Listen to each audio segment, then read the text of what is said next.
il y a quelque chose qui s'appelle la Méditerranée qui nous unit. Là, aujourd'hui, avec le nouveau code de la famille, il y a des moyens, il y a des possibilités pour les femmes.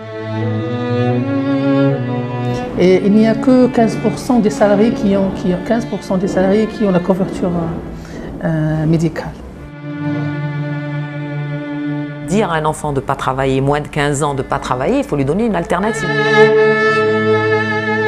Il y a des difficultés dans l'enseignement, dans l'éducation nationale. L'arabe est utilisé dans les administrations, mais on ne peut plus fonctionner dans un monde mondialisé avec une langue. Ce n'est plus possible. La mondialisation a de bons aspects, en ce sens qu'elle crée de nouvelles opportunités, mais aussi elle est porteuse de menaces. Le taux de chômage des jeunes qui ont moins de 30 ans est très élevé. Bon, je crois qu'il dépasse les 35%. Les salaires sont chez nous très faibles.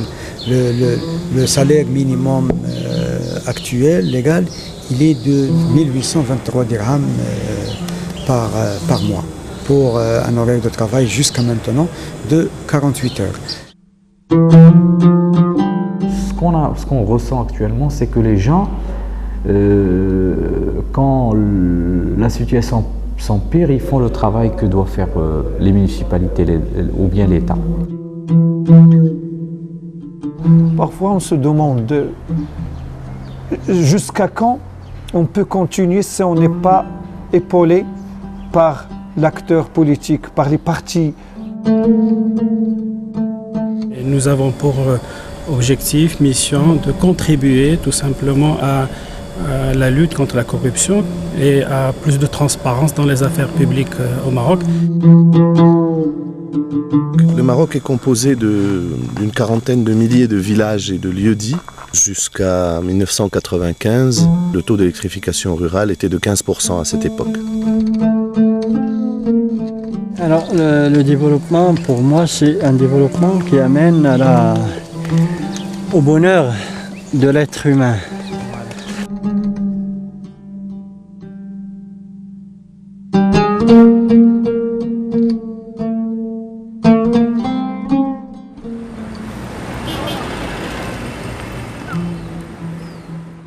D'abord, il est clair que ce qui est en train de changer, c'est les lois.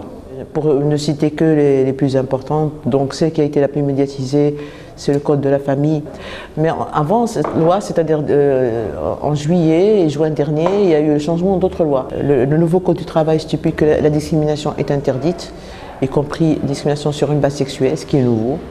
Ensuite, le harcèlement sexuel est reconnu par le Code du travail comme étant une faute grave sur le lieu du travail, ce qui a été un combat pour notre association en tout cas et pour d'autres associations de plusieurs années. Lorsqu'on a parlé pour la première fois de harcèlement sexuel, on nous a dit de quoi vous parlez, c'est quelque chose qui n'existe pas au Maroc. Ça, c'est quelque chose que vous avez importé de l'Occident, comme toujours. On s'est saisi de la question du harcèlement sexuel, non pas parce que c'est une mode et qu'il fallait en parler, c'est parce que nous-mêmes, on a été saisis par des ouvrières de textile ici à Rabat, qui sont entrées en grève. Donc on a continué à travailler avec les syndicats et tout ça sur le harcèlement sexuel et nous avons obtenu gain de cause. En juin 2003, ensuite en juillet 2003, il y a eu quelque chose qui est extraordinaire, c'est le changement du code pénal. Le code pénal marocain a été révisé partiellement, il y a eu une révision partielle. Cette révision a concerné les droits des femmes et les droits des enfants. Et donc il y a eu énormément de progrès, notamment, je ne sais pas si vous connaissez le concept des crimes d'honneur au Moyen-Orient. Le crime d'honneur, tout le monde le connaît. C'est-à-dire, c'est une possibilité donnée aux membres, à la parentèle masculine de la femme, si elle tue la femme, de bénéficier de circonstances atténuantes sous prétexte que c'est pour sauvegarder l'honneur familial. Au Maroc, on avait une disposition, mais en fait qui n'était pas exactement la même. C'est une disposition que nous avions prise du code français, de l'ancien code pénal français, qui est ce qu'on appelle le concept de crime passionnel. Et là, ça a été supprimé. Et je crois que nous sommes l'un des rares pays arabes, peut-être, ou le seul, où maintenant, lorsqu'il y a un crime coup, et bien sûr en cas d'adultère, les sanctions sont les mêmes pour l'homme et pour... Ça veut dire que le crime passionnel et le crime d'honneur n'existent plus. Un crime est un crime. Et ça, peut-être qu'on ne se rend pas compte de la signification, mais c'est très important. Ensuite, il y a eu beaucoup de changements au niveau du code de l'aggravation de la sanction pénale en cas de violence conjugale. Ça aussi, c'est quelque chose qui est extrêmement positif. Lorsqu'on avait seulement l'ancien code de la famille, la Moudouana, qu'on appelait la Moudouana, qui était une loi absolument incroyable, discriminatoire, et nous avons, nous en tant qu'ADFM et d'autres associations, nous avons ouvert des centres d'assistance juridique pour les femmes. C'était absolument frustrant parce que les femmes venaient, on leur dit, bon, écoutez, c'est comme ça. Et elles n'arrivaient pas à croire. Ils disent, mais c'est pas possible, ça ne peut pas être comme ça, c'est pas possible que mon mari refuse de me divorcer et que je reste comme ça pendant 10 ans alors que lui peut se remarier, c'est pas possible, il doit y avoir bien une possibilité ou on disait, non madame, c'est comme ça, c'est la loi, vous ne pouvez rien faire. Et c'était absolument frustrant. Là, aujourd'hui, avec le nouveau code de la famille, il y a des moyens. Il y a des possibilités pour les femmes. La lutte pour la Moudouana, ça fait 20 ans qu'elle a commencé. 20 ans. Et je crois que la force du mouvement des femmes et de ceux qui l'ont soutenu, parce qu'on a eu des soutiens, je vais y revenir, c'est justement d'avoir déplacé cette question, disons, la question du statut des femmes qui était une question habituellement discutée dans des cercles très fermés, des élites, dans les mouvements des droits de l'homme, etc. Et l'a introduite dans le débat politique nationale. Et je crois que... Et c'était partout, dans tous les milieux. Vous allez...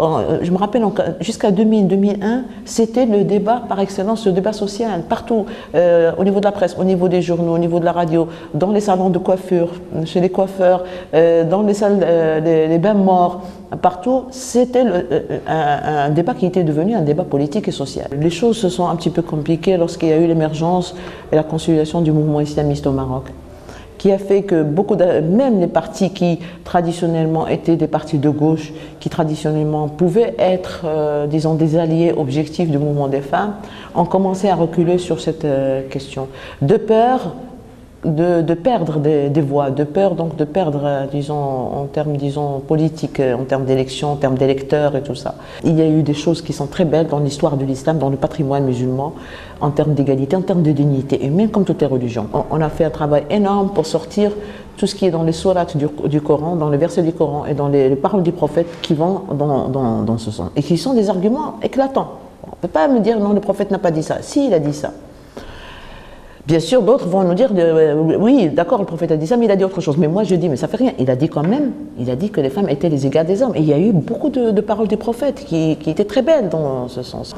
D'ailleurs, alors, ce qui est très intéressant, quand le roi a fait son fameux discours du mois d'octobre 2003 devant le Parlement pour annoncer ce beau projet de code de la famille, tous les partis étaient d'accord, même les partis islamistes. Et c'est un dialogue qui, pour la première fois, d'une façon directe ou indirecte, a posé, beaucoup de gens étaient obligés de poser la question de la place de la religion dans le champ politique.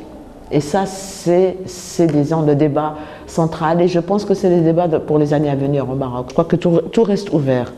Tout reste ouvert et les choses dépendront, disons, des choix qui vont être faits dans les années à venir, notamment en termes, disons, de problèmes socio-économiques. Je crois que ça, c'est un grand problème au Maroc, disons, en matière de développement, en matière de pauvreté, chômage. Ça, c'est un grand problème. Je parle de mon projet puisque je suis un petit peu un projet, disons, exceptionnel par rapport au monde arabe. On a commencé dans un petit restaurant, dans un sous-sol,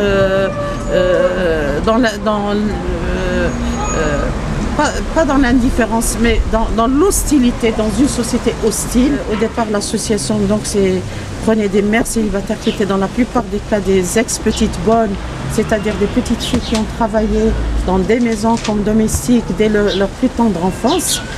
Elles manquent d'affection, elles manquent d'amour. Le premier qui lui dit « je t'aime » est le bon. Ou alors ça peut être un viol, et elle ne peut jamais le prouver au tribunal, jamais. Soit une promesse de mariage non tenue, soit il y a plein de choses qui peuvent arriver en cours de route. Et une fois enceinte, elle se retrouve donc complètement abandonnée par tout le monde.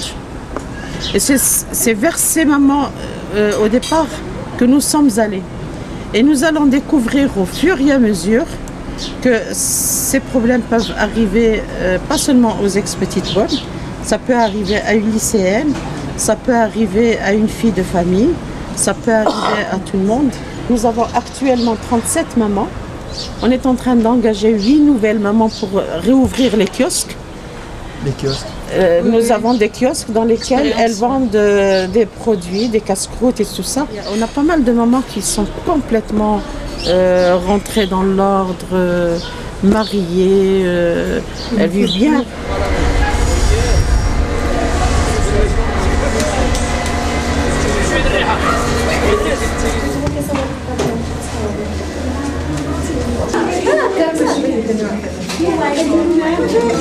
Oui, on a fait un table ronde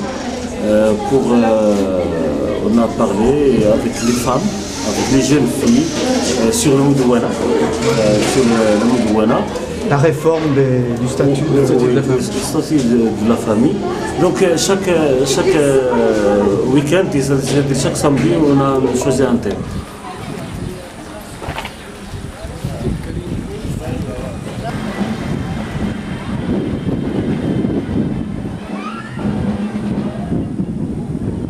Et aussi, il y a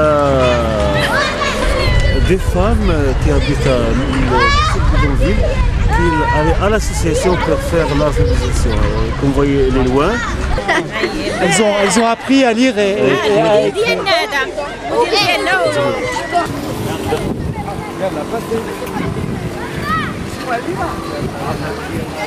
Mais la majorité, le problème de Salé, c'est l'exode rural. Ouais, c'est ça. C'est l'exode rural. Parce qu'il y avait plus ou moins 20 ans de sécheresse, depuis 82, moins 20 ans de sécheresse, ça a poussé les gens à laisser leur terre. Et voilà, regardez, ça, ce sont des habitations informelles. Voilà, c'est comme ça qu'on fait. On fait monter la façade comme ça, avec les briques et la porte. Et ensuite, on construit à l'intérieur. Et les gens commencent à habiter à l'intérieur tout de suite. Oh oui, il le faut, parce qu'il y a des... Sinon, ils vont venir la détruire. Sinon, il va les détruire. Et les gens ont construit eux-mêmes? Non. Ils ramènent des ouvriers, donc il y a des gens, des entrepreneurs de ce genre, des petits entrepreneurs qui font soit des particuliers, soit même des petites sociétés, qui font ces genres de travail et généralement ils travaillent la nuit pour que le matin les murs soient montés, que personne ne sache ce qu'ils font à l'intérieur. Donc, mais quand même, il faut dire une chose, c'est que ces dernières années, ça fait un bout de temps, l'État quand même, que ce soit au niveau des lois, que ce soit au niveau des restrictions, essayer de bloquer ce système d'habitat informel, quoi. Mais reste que, vu les conditions, ce qu'on a vu, l'exode rural, vu les conditions de vie, vu l'impossibilité des gens d'avoir un loyer avec des prix qui sont exorbitants et aussi les terrains qui sont chers, les terrains c'est-à-dire planifiés et découpés, on les retrouve un peu partout. Il y a des quartiers ici qui sont en voie de préparation, qui ne sont pas achetés parce que c'est cher, mais juste à côté, il y a des quartiers d'informels qui se retrouvent. Et donc pourquoi on construit comme ça des étages les uns après les autres? Parce qu'il y a plusieurs raisons. Ou bien le fils, il est marié, il veut se marier, on lui cherche une femme, on lui donne un étage. Ou bien on loue un étage pour avoir une rente, pour subvenir. Parce que ce sont tous des gens pauvres. Et les toilettes, elles sont reliées au tout à les relient. Comment il les relie, normalement, lorsqu'elle est venue à Redal, elle a fait la grande tunnel. C'est facile de faire. Donc, la société a installé le collecteur central et ensuite les habitants s'arrangent pour se connecter à ce collecteur. Les aide et les laisse faire. Parce que tu les laisses faire et c'est légal. Ou bien qu'ils laissent ça à l'intérieur. Donc il vaut mieux les aider pour que ce soit fait correctement. Parce que la maison est déjà construite. On a découvert après le 16 mai que c'est-à-dire les événements du 16 mai qui ont eu lieu au Maroc ou les fameux attentats de Casablanca. D'accord. On a remarqué que la plupart des jeunes qui ont essayé qui se sont explosés sont des jeunes qui arrivent des quartiers les plus populaires et qui arrivent des bidonvilles, d'accord. les constructions ne tuent pas les bidonvilles, ne font que déplacer une partie des populations vers une autre partie. Et le bidonville redevient bidonville dans un autre endroit. La plupart des gens qui avaient été dans ces bidonvilles, on les a inscrits pour avoir une parcelle de terre de ce terrain où ils habitaient. Qu'est-ce qu'ils ont fait? Ils ont vendu leurs droits, pas tous, mais en grande partie leurs droits de ce terrain, et ils se sont déplacés dans un autre endroit où ils vont vivre en bidonville, parce qu'ils ont besoin d'argent. Ils ont d'abord besoin d'argent avant même. Le programme que j'ai initié il y a maintenant 9 ans, qui s'appelle Beiti, du nom de ma maison, mais qui ne se résume pas uniquement en une maison, mais en plusieurs programmes, a ciblé effectivement, il y a 9 ans de ça maintenant, la problématique des enfants en situation de rue, qui était une innovation à l'époque, qui était un sujet qui n'était pas évident à traiter, parce que c'était quand même reconnaître une problématique et un déficit politique en matière d'encadrement de ces jeunes. Et depuis, en 9 ans de parcours, ce n'est plus uniquement les enfants en situation de rue, c'est pour ça que je spécifie en disant la situation, parce que c'est des enfants vivant dans la rue, c'est des enfants travailleurs, il y a des enfants exploités économiquement, il y a des enfants exploités sexuellement, il y a des enfants candidats à la migration clandestine ou à l'aller ou au retour, et vous avez aussi les mineurs en conflit avec la loi, donc qui rentrent centre ou prison, retour rue. Et ces jeunes sont rassemblés dans une... Plusieurs foyers, on a plusieurs foyers, plusieurs appartements. Vous avez le programme rue, vous avez le SAS rue, et après vous avez les foyers qui sont en fonction, qui sont à dimension humaine, hein. C'est pas des parcs et des ghettos de gamins. Vous avez les tout petits, parce qu'il y a des tout petits, donc c'est en fonction de l'âge, en fonction de la problématique, en fonction du sexe, les ados, les pré-ados, les ados adultes, et bien sûr ce sont des étapes de parcours qui assurent pour chacun une prise en charge spécifique. On est réellement dans la prise en charge spécifique et adaptée, qui cible l'enfant, mais qui cible aussi l'environnement. On vient de faire le bilan, on est à 5250 jeunes qui ont été pris en charge. On a un contrat avec l'enfant et un contrat avec les parents. D'abord, nous ne sommes pas ses parents. Il est sous la responsabilité légale de ses parents, il ne faut pas l'oublier. Hein. Et quand on a une rencontre avec les parents, c'est d'expliquer que nous sommes un programme, que voilà la situation, et voilà les projets qu'on peut élaborer avec eux, que nous sommes juste un programme palliatif sur une période donnée, transitoire, d'accompagnement et non de substitution. Vous avez une coopération avec les enseignants, oui. Avec l'éducation nationale? Oui, qui a commencé progressivement, qui n'a pas été imposé du haut. On n'a pas décidé d'imposer en disant nous sommes les meilleurs et vous êtes nuls. Ça n'a pas été notre approche. C'est d'abord de travailler sur la base, d'obtenir une crédibilité à partir de la base. Et on est arrivé maintenant à avoir partenariat avec le ministère de l'Éducation nationale, la santé, la justice, la police, tous les départements concernés. Quels sont les problèmes aujourd'hui que vous rencontrez? Le problème, c'est le grand problème de la politique de l'enfance dans sa globalité, quoi. Et puis le déficit numéro 1 pour nous, c'est le déficit du système éducationnel. Je veux dire, l'école n'est plus vécue comme moyen de promotion sociale. Et donc les jeunes ne veulent pas y aller, les enfants, parce qu'ils préfèrent aller avoir un emploi, vu le pourcentage de chômeurs, donc il y a un grand déficit. Le deuxième point, c'est qu'on s'est inscrit pendant des années, nous sommes dans le monde arabo-musulman, donc effectivement nous avons la famille tampon élargie, traditionnelle, les enfants sont propriété de tout le monde, mais on n'a jamais pensé à accompagner la mutation de cette famille de par l'urbanisation, de par l'exode, et donc du coup on a des familles nucléaires, des familles monoparentales, donc je veux dire on a beau être arabo-musulman, on ne peut pas échapper à l'impact économique. Alors nous avons notre salle de psychomotricité. Le matériel est un peu un matériel de base, nous n'avons pas un matériel spécialisé, mais ça viendra parce que nous prenons que des cas très légers. On ne peut pas prendre les cas lourds. C'est des enfants qui sont en majorité dans le primaire, donc à partir de 4-5 ans jusqu'à 13 ans. L'énévrésie, soit violence, soit bégaiement, troubles de comportement, troubles de relations dans la famille. Ils viennent ici en dernier recours? Oui, c'est parce qu'ils ne peuvent pas supporter la consultation à l'extérieur ou les frais d'un psychologue. La première cause quand les familles viennent pour consulter, c'est l'échec scolaire. Quand l'enfant fait 3 fois le CP ou quand il n'arrive pas à dépasser une des classes. Nous sommes une équipe alors un pédiatre, un psychopédiatre, un pédopsychiatre, 4 psychologues, 2 orthophonistes et 2 psychomotriciens et 3 pour le soutien scolaire, 3 éducateurs pour le soutien scolaire, ateliers, peinture. et un peu de chansons, un peu de théâtre pour des enfants, quand même on leur fait des activités, ce qu'ils ne font pas à l'école.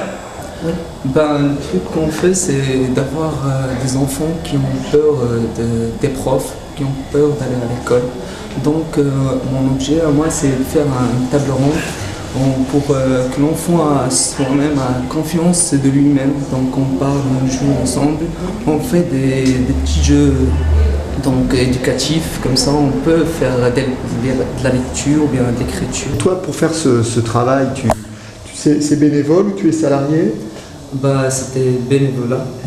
Après un an d'engagement, je suis salarié. Ouais. Et est-ce que tu as eu une formation Non, même pas. C'est spontané, ça sort. C'est mon univers à moi. Ouais. C'est d'avoir avec les enfants, c'est un autre univers. C'est mon enfance que je vois là. C'est avec le monde.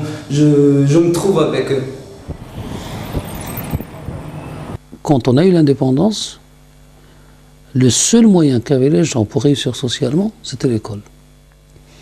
Et quand l'éducation scolaire ne pouvait plus permettre la réussite économique, c'est même plus le milieu populaire, on commençait à désinvestir. Et surtout le milieu rural.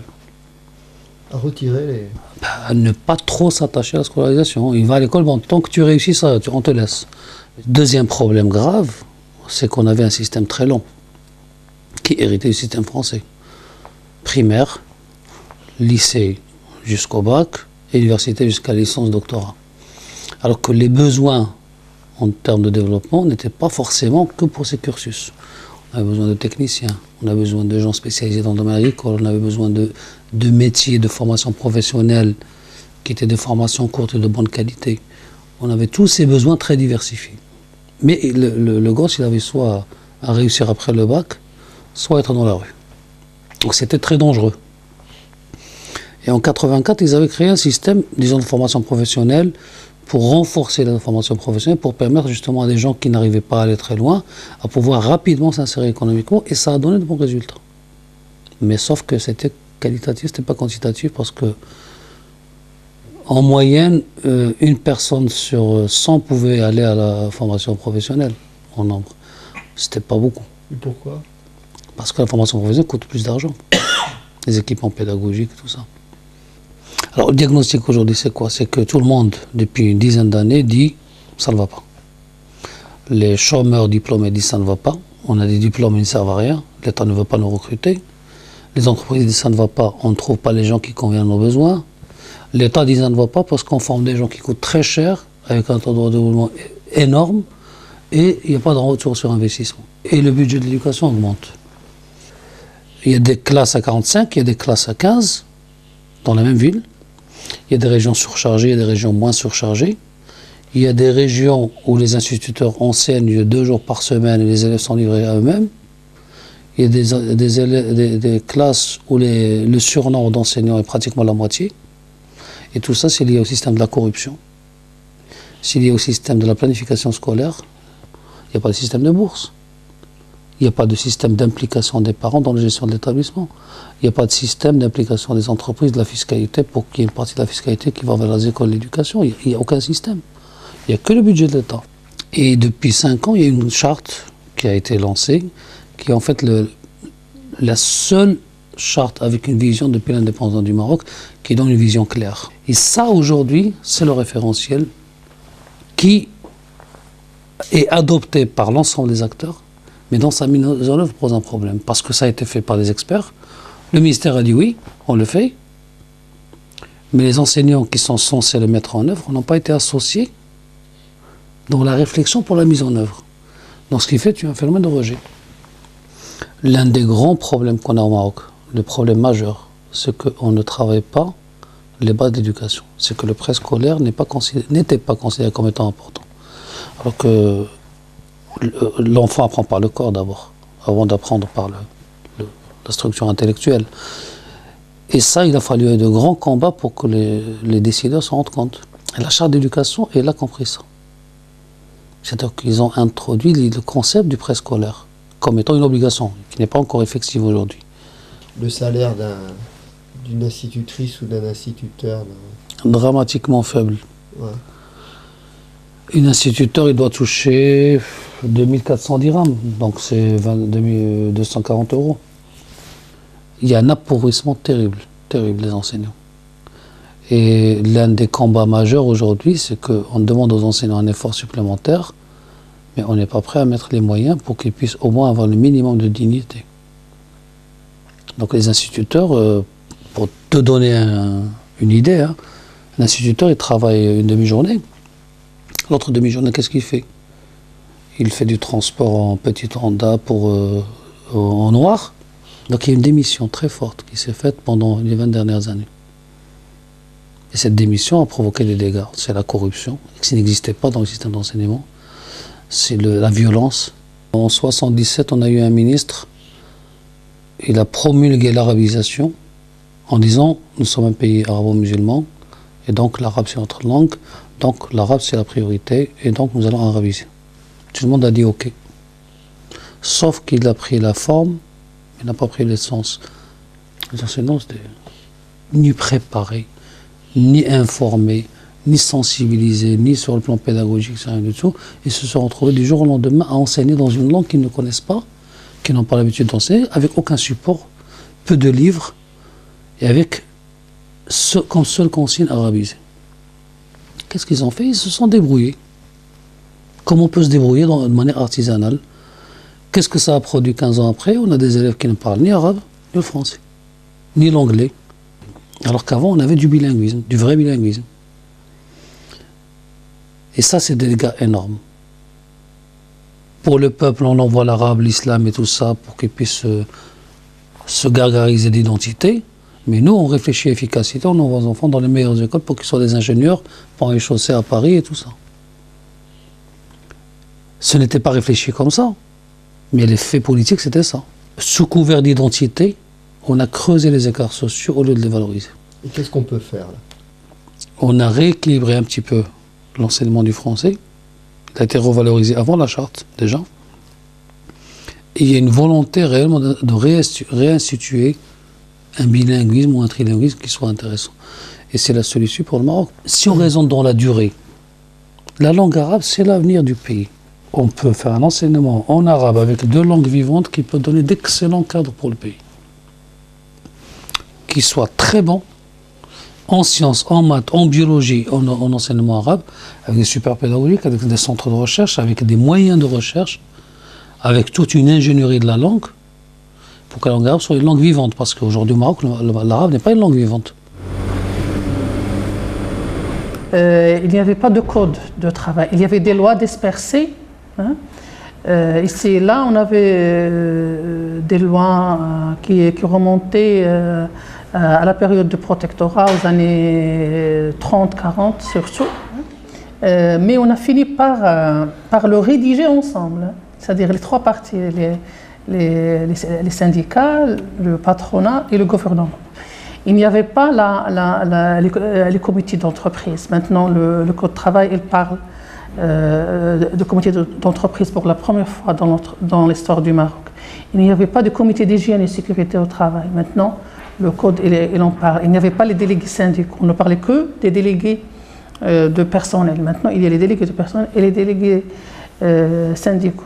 Donc à ce niveau-là, c'est une évolution, c'est une avancée.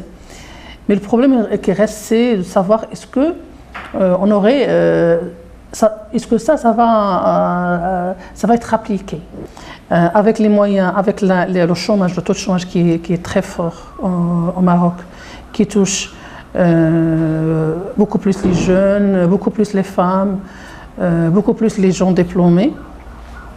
Donc, avec ce taux de chômage-là, on arrive parfois à accepter n'importe quel travail dans n'importe quelle condition, c'est-à-dire même en ne respectant pas la réglementation et la loi en vigueur.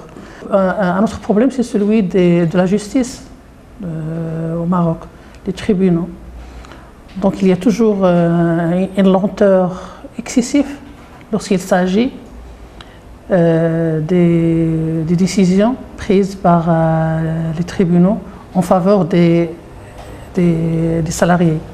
Ce que je dis, il est aussi vrai pour les entreprises à capital marocain que pour les entreprises à capital étranger. Pour nous, maintenant, les privatisations, au niveau social, je ne parle pas au niveau économique, au niveau social, ça veut dire licenciement, ça veut dire réduction des acquis sociaux des salariés. Jamais on ne disait que les entreprises publiques, ils marchaient bien. Hein? Ça, on ne disait pas. Parce que les entreprises publiques, ils ont constitué pendant longtemps un réservoir pour, à d'autres fins, hein, de fins politiques, sécuritaires. Ils n'ont pas été utilisés vraiment pour des fins économiques. Le service des citoyens ou le service des clients, il s'est amélioré, ça c'est vrai. Mais on pouvait le faire en restant entreprise publique. Ça, on pouvait le faire. On s'est mis d'accord pour avoir une assurance maladie obligatoire, c'est-à-dire minimale pour tout le monde. Ça n'a pas encore fonctionné, mais quand même on est en train de mettre sur place les institutions qu'il faut pour que ça marche. Le conseil d'administration de pour cette assurance maladie obligatoire et tout ça. Donc ça c'est le premier pas vers essayer au moins d'avoir 30% de gens. L'objectif c'est ça, hein, avoir 30% de gens couverts par la sécurité sociale, c'est-à-dire doubler ce qu'on a actuellement. Aussi pour l'allocation de chômage. Maintenant, il y a une loi qui a passé dernièrement au Parlement. C'est-à-dire, cette loi aussi, c'était le fruit des luttes et des propositions de la part des syndicats pour qu'il y ait une indemnité pour perte d'emploi. Ce n'est pas allocation de chômage, c'est pas une allocation de chômage. Il y a plusieurs chantiers qui sont encore ouverts pour nous, mais on est toujours face aux problèmes posés par la mondialisation libérale, toujours. Parce que la première des choses, c'est que l'État n'a pas les ressources financières qu'il faut pour ouvrir ces chantiers-là. Maintenant, personne ne nous dit « non, vous n'avez pas raison ». On nous dit « vous avez raison, mais on n'a pas les moyens ». Voilà. Ces moyens-là, ils s'en vont pour le remboursement de la dette. Avec l'ouverture des marchés, il n'y a plus de taxes douanières à un haut niveau, ce qui réduit les recettes de l'État, du budget national. Il y a aussi cette tendance à réduire les impôts sur les entreprises, et qui fait que avec des besoins énormes en sécurité, en santé, en éducation, en logement, à tous les niveaux, des besoins énormes avec des moyens qui sont de plus en plus minces. Nous, en tant que CDT, que syndicat, on demande par exemple la création d'un impôt sur la fortune. Hein. Il n'y a pas d'impôt sur la fortune au Maroc, alors qu'il y a des fortunes. Maintenant, on ne peut pas dire, voilà, je suis dans mon pays, je suis bien, j'ai résolu tous mes problèmes, donc je ne porte pas attention à ce qui se passe à côté de moi. Hein? On ne peut plus dire ça. On peut plus dire ça. Ce qui se passait à Madrid, ce qui se passera dans d'autres pays, il faut poser aussi la question du pourquoi. Oui, ce sont des gens terroristes, criminels, tout ce que vous voulez. Mais il y a aussi des raisons à cela, derrière cela. Pourquoi il faut poser cette question. Pourquoi un être humain ne trouve aucune solution devant lui que d'aller s'exploser ou exploser avec lui des centaines d'êtres humains. C'est ça, il faut poser cette question-là. Donc, si on n'arrive pas à avoir une redistribution juste au niveau mondial aussi, entre le nord et le sud, entre les pays, mais c'est la catastrophe. Pour avancer, il faut qu'on avance ensemble. Ça, c'est toutes les barrières du monde ne vont pas empêcher, par exemple, celui qui veut immigrer d'immigrés. Hein. Je fais partie d'une association, l'association marocaine de lutte contre la corruption qui a été créée depuis 1996. Et donc nous avions une vague impression que le problème de la corruption est un problème sérieux parce qu'il touche les services publics de manière générale, les marchés publics, etc.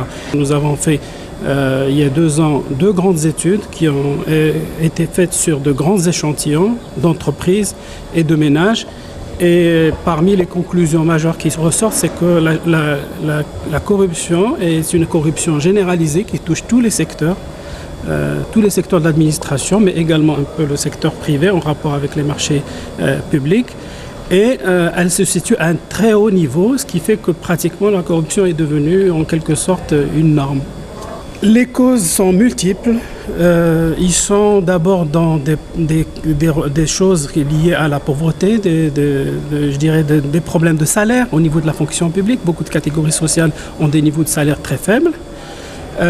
Il y a également l'analphabétisme et l'absence un petit peu de sentir qu'on a des droits qu'on peut avoir et défendre. Et de ce fait-là, donc, on est tenté de plutôt, ne sachant pas nos droits, on essaie d'acheter ces droits-là. Mais au-delà de tout ça, nous sommes dans un état où, l'obligation de rendre compte et la sanction, je dirais, n'existe pas tellement, ni à travers les institutions, ni à travers les élections. Et en plus, une large partie du pouvoir échappe à tout contrôle, puisqu'elle n'est pas soumise au contrôle même des institutions. Est-ce que les choses ont commencé à changer ? Il y a eu du changement, je dirais, il y a beaucoup de choses positives qui se passent au Maroc, je dirais en particulier depuis une quinzaine d'années. La grande difficulté que nous avons, c'est que nous sommes dans une situation où il y a de l'impunité, et de l'impunité en particulier par rapport aux responsables. Ceci dit, il y a de plus en plus une prise de conscience importante par rapport à cette question-là, et il y a un travail qui se fait, disons, sur le terrain. À part quelques exceptions, globalement, il y a un manque de transparence par rapport à l'ensemble des opérations de privatisation, et j'ajouterai à cela, s'ajoute un certain nombre de concessions qui ont été données, notamment en matière d'eau, d'électricité. C'est des compagnies qui sont connues sur la place et qui sont passées sans cadre légal, sans procédure transparente d'appel d'offres, etc., etc. Dans le cas du Maroc, il y a des problèmes majeurs structurels qui doivent être traités sur le plan politique, sur le plan institutionnel, sur le plan, je dirais, tout simplement de la Constitution, si on veut avancer. L'industrie textile-habillement au Maroc est la première industrie de transformation. C'est le premier secteur créateur d'emplois et le premier secteur exportateur. C'est un secteur qui emploie 70% de la main-d'œuvre féminine. Donc c'est un secteur qui a favorisé l'intégration de la femme dans la vie économique. L'élargissement de l'Europe aux 10 nouveaux pays est une opportunité pour le Maroc. L'accord avec les États-Unis est une autre opportunité pour le Maroc. L'accord avec les Quadra, donc les 4 pays, accord de libre-échange avec les 4 pays arabes, est une opportunité pour le Maroc. Les 4 pays, c'est l'Égypte, la Tunisie et la Jordanie. Avec le Maroc, il y a eu une signature d'un accord de libre-échange qui va rentrer en application à partir de janvier 2005. Nous venons de signer un accord de libre-échange également avec la Turquie. Donc, des ouvertures, autant d'ouvertures qui vont transformer le Maroc en véritable plateforme de production et de développement. Les Américains sont naturellement intéressés par le marché européen, auquel ils ne peuvent pas accéder, sauf sans droit de douane. Le Maroc est une plateforme pour eux. C'est une plateforme également pour les Européens qui veulent accéder au marché américain. C'est valable pour les Asiatiques. Donc, nous pensons que cette stratégie d'ouverture, cette stratégie d'accord, permettra de renforcer l'attractivité du Maroc en tant que plateforme de production et donc d'investissement et de création de nouveaux emplois. Il est évident que notre action est orientée vers le développement de nouveaux métiers, comme les hommes produits, comme les modélistes, comme les stylistes, comme les logisticiens. Tout ça, c'est des fonctions nouvelles dont le Maroc va avoir besoin. La dimension des entreprises, de la majorité des entreprises qui configurent ce secteur sont en général des petites et moyennes entreprises. L'approche aujourd'hui, et la priorité est donnée à la création de consortiums. Amener les entreprises, les PME à se regrouper en consortium, créer les synergies entre elles, prendre les compétences qu'elles peuvent payer entre elles, sans multiplier les recrutements, etc. et pouvoir se développer avec ça. Pour que l'entreprise puisse répondre à tous ses engagements sociaux, mutuelle, retraite, sécurité, développement humain, conditions d'hygiène, conditions de travail, il faut absolument que l'entreprise évolue, particulièrement dans ce secteur, parce que rester dans la sous-traitance, qui était une grande partie de l'activité de ce secteur, freine les capacités des entreprises à répondre à ces exigences-là. Parce que l'élément sur lequel se base la sous-traitance, c'est le facteur prix. Or, tout l'enjeu pour nous est de sortir de la logique de prix pour aller vers la logique de service, de création et de qualité. Cet accord de libre-échange va d'abord avoir des répercussions très négatives au niveau des médicaments. Il va avoir du prix des médicaments. Il va avoir des répercussions négatives sur le secteur agricole. Dans l'agriculture, la productivité moyenne à l'hectare des céréales, c'est autour de 10, 11, 12 quintaux à l'hectare. Les Américains, c'est 120, 100. Bon, les rapports sont inégaux. Et ça, vous pouvez généraliser ça dans tous les domaines, ou pratiquement dans beaucoup de domaines. Alors, je ne vois pas d'issue à ce niveau-là. À mon sens, le Maroc, en tant qu'économie, risque de subir une concurrence beaucoup plus forte et donc peut-être perdre plus d'emplois. À moins qu'il y ait un effort considérable sur une longue période de modernisation de l'économie, de mise à niveau, etc. Et la mise à niveau n'est pas seulement économique, elle est aussi institutionnelle et politique. Qu'est-ce qui nous menace? C'est l'entrée des produits chinois. Ce n'est pas les accords de libre-échange avec les États-Unis ou avec l'Europe, mais c'est l'application des accords du Maroc vis-à-vis de l'OMC qui fait que les produits chinois, les produits du Bangladesh peuvent rentrer à très bon marché sur le marché national.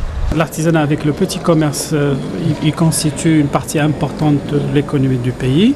Je pense que le secteur est condamné à évoluer, mais il aura besoin d'une stratégie nationale et d'une forte implication de l'État en termes d'un effort dans le domaine de la formation, un effort dans le domaine du financement, parce qu'ils ont des difficultés à trouver les financements.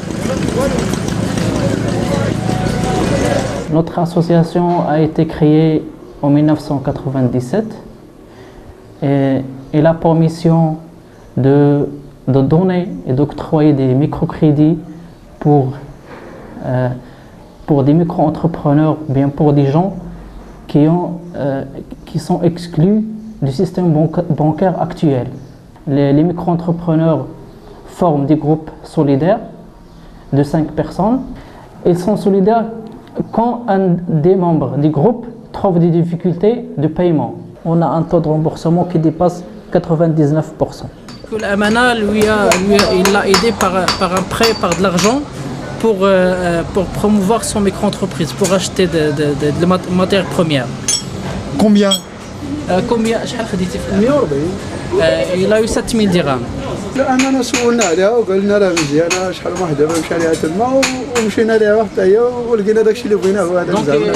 Il a dit qu'il la connaît à partir des amis qui la connaissent déjà, donc il s'est présenté pour lui aussi pour bénéficier. Et il avait essayé déjà d'aller dans une banque normale pour lui. اوكي قال لك واش مشيتي شي بنكه لا ما عمرك مشيتي للبنكه لا ما مشيت لها ما فات حتى كنت فيها. Donc il a dit qu'il n'a pas de compte à la banque, donc il n'a jamais se présenté à une banque. Avant il y avait des instruments ou bien des matériels qui n'est pas très efficaces avant, donc maintenant avec la modernisation il a acheté des matériaux qui sont plus efficaces. Je travaille comme agent de terrain ici à Amana. Je suis chargée de donner des crédits aux micro-entreprises pour qu'ils les utilisent. En plus, on sent qu'en faisant notre travail, on fait du bien à nos clients parce qu'on les aide à développer leur activité, à développer leurs recettes. J'ai la licence en biologie générale. Mon diplôme, j'ai le baccalauréat plus 2 ans de diplôme, technicien supérieur en bâtiment.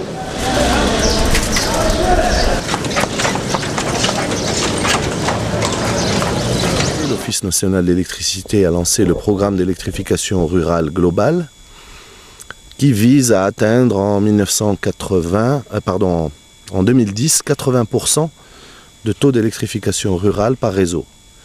Le 20% restant étant prévu en solaire. Nous ne travaillons pas sur les endroits qui sont connectés au réseau ou qui seront connectés au réseau et nous ne travaillons donc que en dehors de ce secteur-là, et donc nous avons tous les endroits qui sont inaccessibles dans la province. Une entreprise socialement engagée est une entreprise qui fait des profits limités ou qui essaye de ne pas en faire en réinvestissant pratiquement tous ses bénéfices ou les éventuels profits. C'est le cas de Norweb.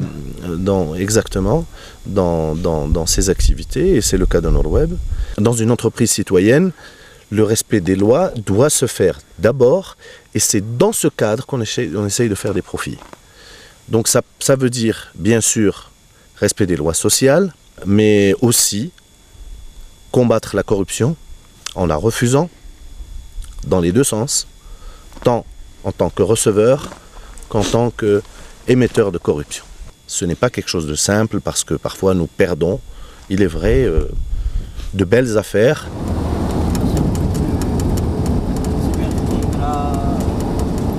Mon nom c'est Chehbouni Ahmed, je suis professeur à la fac de sciences Smelalia à Marrakech et je suis président du centre de développement de la région de Tensif. C'est une grosse ONG qui regroupe 150 membres, essentiellement des cadres. On a d'abord l'action formation. Par exemple, je donne quelques exemples. On a fait la formation des jeunes licenciés en chômage. C'est des jeunes qui sont licenciés scientifiques mais qui sont là. Donc on les a formés une année sur la maintenance informatique. Pourquoi cette thématique? Parce qu'on avait constaté que l'informatique avance, rentre, mais la maintenance ne suit pas. Donc il y a un créneau, c'est 22 fois 40 jeunes, presque 30 ont été insérés dans le marché du travail. Certains ont créé leur propre boîte. Il y a un village de Poutiers à la sortie de Marrakech vers la route d'Agadir, à 2 km ou 3. Et les gens, pour leur cuisson, ils brûlaient les pneus et le plastique. Donc c'était un désastre et pour leur santé et pour la population avoisinante. Et aussi un désastre économique parce que au sein du four, ils n'arrivaient pas à contrôler la température, donc la qualité de leurs produits laisse à désirer. Il y a une partie qui est trop cuite, l'autre qui n'est pas. Donc il y a une catastrophe écologique et économique. Et ces gens-là, on les a approchés, on leur a proposé de faire des fours à gaz. On a fait l'étude avec la collaboration de la fac de sciences, parce que moi aussi je fais partie dans le laboratoire de mécanique du fluide et d'énergétique. Donc avec eux, on a fait l'étude et après avec le soutien de plusieurs partenaires, on a monté un four à gaz. Et ce four à gaz, il a été une réussite extraordinaire. Et on l'a adapté. C'est des fours espagnols et italiens qui coûtent 46 millions de centimes et on les a fabriqués à 7 millions de centimes. C'est un projet qui a réussi très bien et maintenant tous les gens du Maroc viennent demander qu'on fasse pareil et on leur a dit nous c'est des projets pilotes, c'est pas à nous de faire parce qu'on est en plus des volontaires. Mais c'est à l'État, il y a un ministère de l'Environnement, il y a un ministère de l'Artisanat, il y a beaucoup de...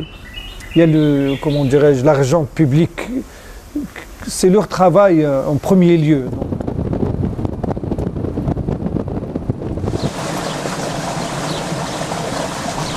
C'est la pompe manuelle qui a été installée en 1993 et c'est l'origine, c'est elle.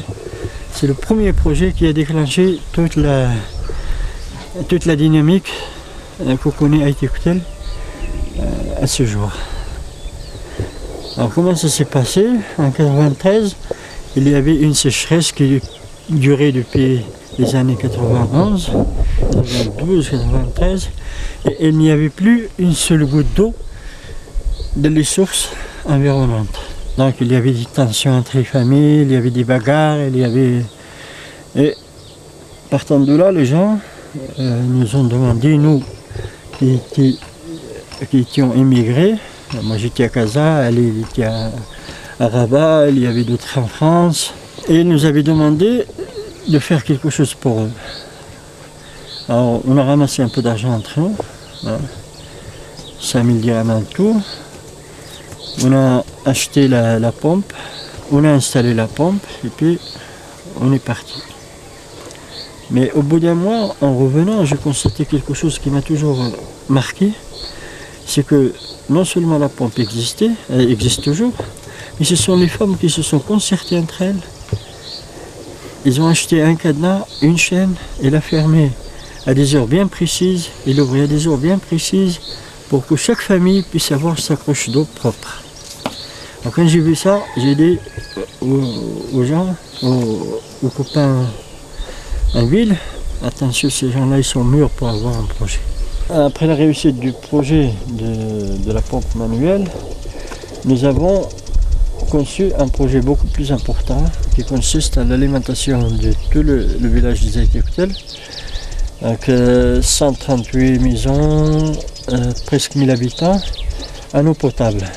Et le projet consiste au forage d'un puits sur 20 mètres, à l'équipement avec une motopompe, à la construction d'un château d'eau en semi-enterré d'une capacité de 105 mètres cubes et à l'adduction de l'eau vers les 3 agglomérations qui constituent Aïté-Koutel.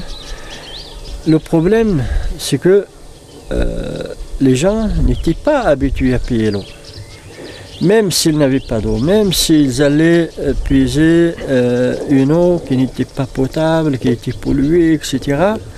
Donc il a fallu pour nous trouver une combine pour que les gens ne sentent pas un poids de ce service. Et pour que les plus pauvres n'aient pas une charge supplémentaire à payer. Maintenant, l'eau est installée dans chaque famille. Et chaque famille a son compteur en eau. Donc, il y a le relevé du compteur une fois par mois. Le prix de la consommation a été discuté et la décision a été prise en assemblée générale.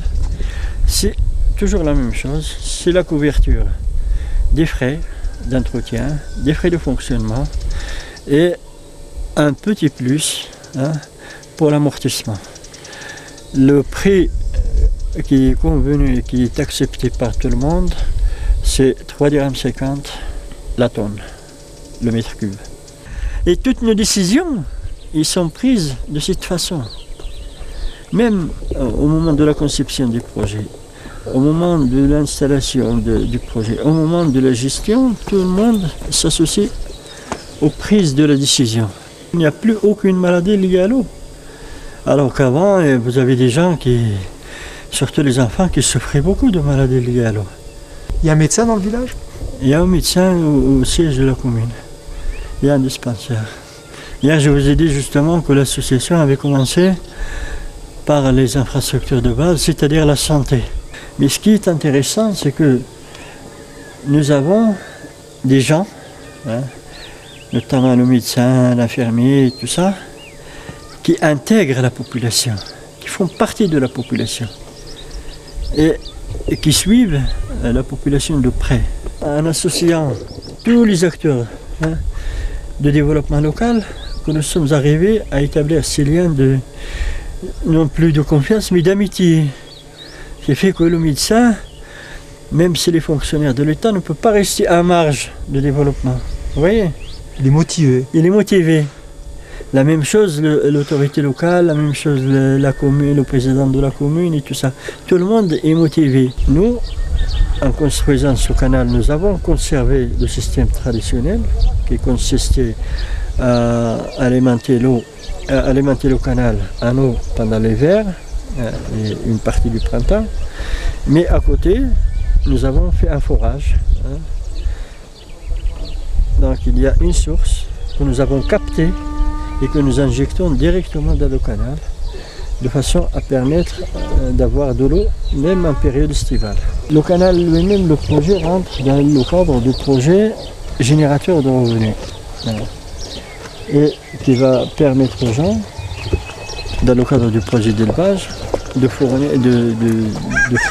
leur propre fourrage et de le vendre à la coopérative et de changer d'une façon ou d'une autre les façons culturelles ancestrales. Mais il faut que le changement soit progressif, ne soit pas un changement brut. De plus, l'irrigation, le canal a permis cette année d'avoir une très bonne récolte d'olives par rapport aux autres douars qui n'avaient pas d'irrigation. La particularité de cette école, c'est une école qui est construite par la fondation BMCE, en partenariat bien sûr avec l'association. Et la particularité de l'école, c'est que les instituteurs soient de la région, sinon du village. La deuxième particularité, le jour férié, c'est le mercredi et non pas le dimanche. Pourquoi? Eh bien parce que le mercredi, c'est le jour du souk. Donc tout le monde va au souk pour s'approvisionner. C'est Madrasatukum, votre école, c'est-à-dire c'est le centre d'animation du village.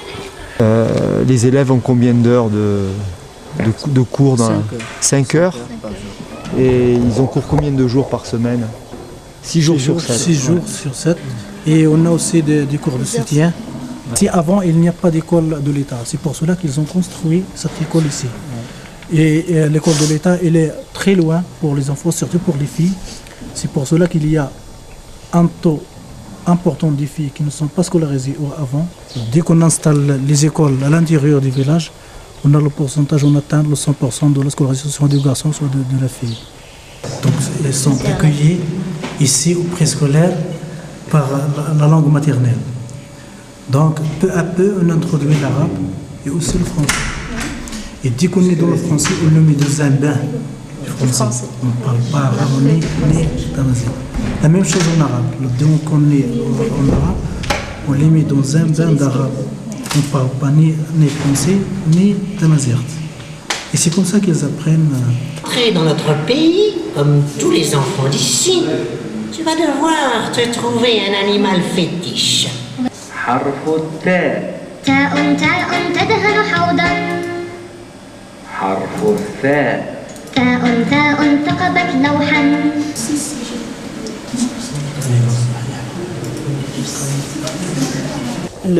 Les autres projets peuvent venir en supplément, comme le projet de tourisme de montagne. Tous les projets qui sont faits par l'association doivent toucher tout le monde, sans exclusion.